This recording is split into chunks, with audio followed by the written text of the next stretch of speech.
Yo, what's going on, guys? It's your boy Mika, and the first thing I'm going to say before I get into this video is me and a few friends have done a vlogging channel, or are making a vlogging channel, and that'll be the first link in the description, like just below the like button, so go check that out. Anyway, we are going to get on to the 5 vital things that you need to know when buying either a new computer or building a computer. Now, this is from knowledge in my past, like experience, as well as some things I may have found on the internet. I'm not going to repeat everything that people say, because a lot of the stuff I do is stuff that maybe other people won't do when they're building a computer. And yeah, let's get into it.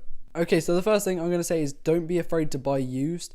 Most of the parts I buy are used, and that's not a bad thing. You know, it kind of shows how they are going to live. You know, if they've been used well, then they'll carry on living. It's not going to be something like you buy a used product and then within a few days it dies. That's never happened to me. If you just stay safe on eBay, there's a good thing that you can see. It actually says on the right, it says the amount of people who have rated this seller and then what they've rated it. So if it's over 98, I'd say, or 98 or higher, good seller, you're good to go. It's just, you got to be safe when buying online, especially used. So yeah, don't be afraid to buy used. I recommend you buy used. Buying a brand new 30k, that's going to cost 450, maybe even 500 if you're kind of silly and you don't look hard enough. I got that thing used for 300 quid when those things used were going for 400 pounds. Now you can get one for about 300 quid used all the time. But yeah, I would recommend you buy used.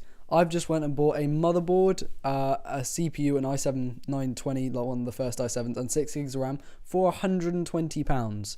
That is roughly £60 less than a brand new base model, 4690K i5, and you're getting an i7 for that money. Remember, the i7 is hyper-threaded, so it just shows how crazy you can go when you buy stuff used. I recommend to buy not everything used. I mean, the things I'd buy brand new, maybe a cooler, and possibly RAM. I don't think I'd buy RAM used. Might do, but it's not really. It's one of those things where it's kind of, it's a lucky dip.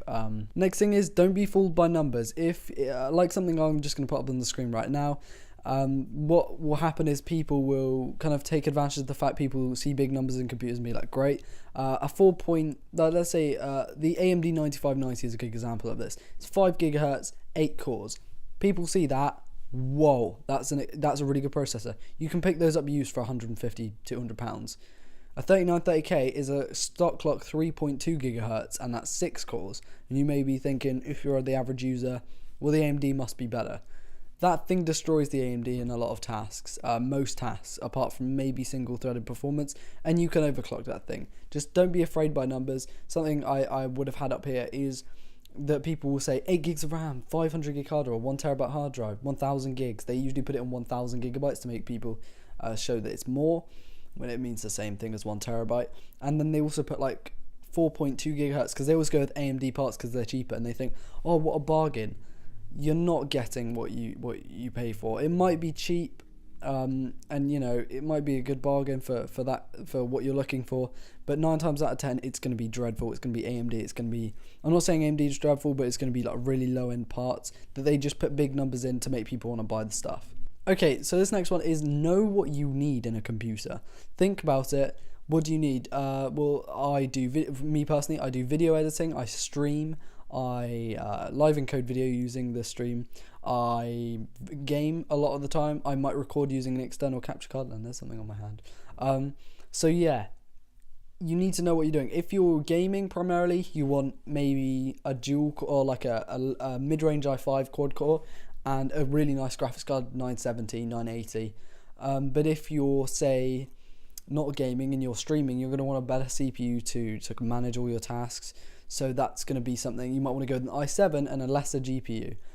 It's usually the other way around. Most people have like a quad core processor, like an i5, and then or an 8350 by AMD, that's an 8 core or 8 threads. And then you go for a higher end GPU, and I would recommend that in most circumstances. If you're really on a tight budget, go for an AMD 8350, because those things have got loads of threads. They're fairly high clocked, like 4 gigahertz, and they're cheapest chips. I mean, you can pick one of those up for like 80, 90 pounds used. Once again, go back to the used thing, don't be afraid to buy used. Okay, this next one is really, like, I see this all the time. please, for the love of God, do not overspend on peripherals, right? I have a beast of a machine back there. If I, put all the accessories, lighting, extra fans that I really didn't need, a nice case, something like that would have cost easily £2,000.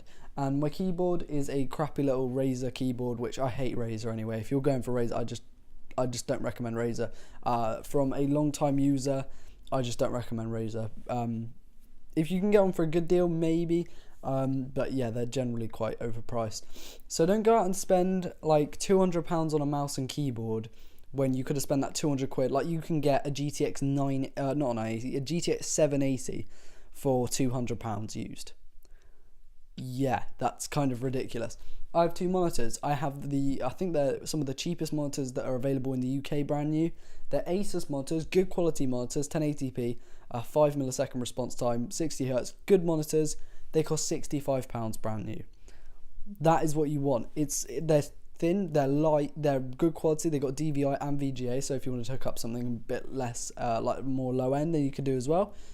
They're really good monitors, and they cost £65 brand new. Like, why wouldn't you want that? Don't go and spend 140 quid on a 1080p monitor when you could spend that money or even less than that on 2 monitors that are 1080p. If you're doing color work, that adds more into it, but this is on the budget, and when you're on a budget, don't go and spend on peripherals and stuff, because you can spend £300-400 on peripherals. What's that going to get you? That could have got you a 6-core i7 with a motherboard. Yeah, it boggles my mind. I know that's kind of weird when I say it like that, but when people go and spend almost nothing on a computer, they complain about how slow it is, and then they go out and buy a load of peripherals. It's just annoying. Okay, this last one. I'm not affiliated with eBay in any way. I'm an eBay trader currently, basically, but I'm not partnered by eBay. That would be sick if I was like sponsored by eBay or something. That would be awesome. But try out eBay. Loads of people are scared to use eBay. They use Amazon all the time. Granted, some things on Amazon you can get cheaper because they usually bulk. They usually get those in bulk. But honestly, try out eBay. I've been using eBay. Me and my family have been using eBay for the past probably over 5 years now. Like, I think one or two things out of the hundreds of things we bought. We've got over 120 things we bought from eBay. I think 2 of those, which one was an iPod, like a crappy little iPod thing, which was a fake iPod, which cost like £5, and one set of headphones which cost £10. Those are the only 2 failures we've had, and they're low-end failures. We use eBay all the time. I got my laptop from eBay. I pretty much got all the parts for my computer off eBay. I got my keyboard and mouse off eBay. I've got this camera off eBay. I got this microphone off eBay. There is a lot in here that's from eBay. In fact, it would be difficult to find stuff in this room that wasn't from eBay. So don't be scared to try out eBay. If you're scared of the whole bidding thing, do a buy it now. I mean, I literally started bidding and try and get stuff really cheap for about, I'd say 2 weeks, maybe less, like a week and a half. It is seriously useful. Like I said, I got 6 gigs of DDR3, a really rare socket 1366 motherboard, and a quad-core i7 for 120 quid. That is ridiculous. Don't be scared to try out eBay. eBay is great.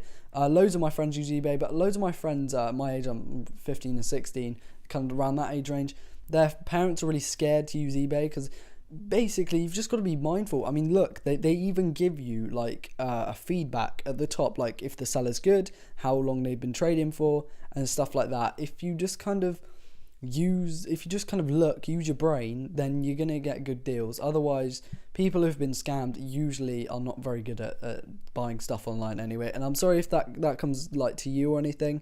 If that's gonna be kind of hateful towards you. But seriously, we probably saved, I'm going to be quite brutal here and say near enough £10,000 we've saved on eBay, because we don't make small purchases on eBay. When we use eBay, we tend to, I built like 4 or 5 systems using eBay. I bought this camera on eBay. Stuff that if I'd have used other places, and I'm not going to name names, but primarily Amazon, because you can get stuff cheaper on Amazon, but the stuff we buy, obviously, it's cheaper on eBay.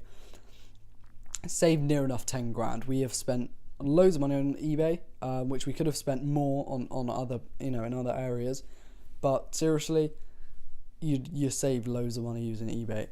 So those are my 5 tips. I've added more tips in and around, but 5 the main tips that I'd say. So I've been looking around my screen. It's kind of weird to look into the camera right now because it's a bit bright everywhere. It's kind of distracting. But yeah, so like I said, we're vlogging. In the first link you'll see underneath the like button. I'm going to record another video. It's like currently 25 to 5. You don't need to know that, but it's nice and bright outside. As you can see, I look pasty as hell. And yeah, gonna record 2 builds. Thanks for the support on the videos, guys. Like, I literally have uploaded once a week for the past few months, a very little, if that. And you know, the views have been doing pretty well without me needing to kind of intervene or share it with other people. Do you know what I mean? So yeah, thanks for that. Anyway, guys, this has been If You Were Building on a Budget.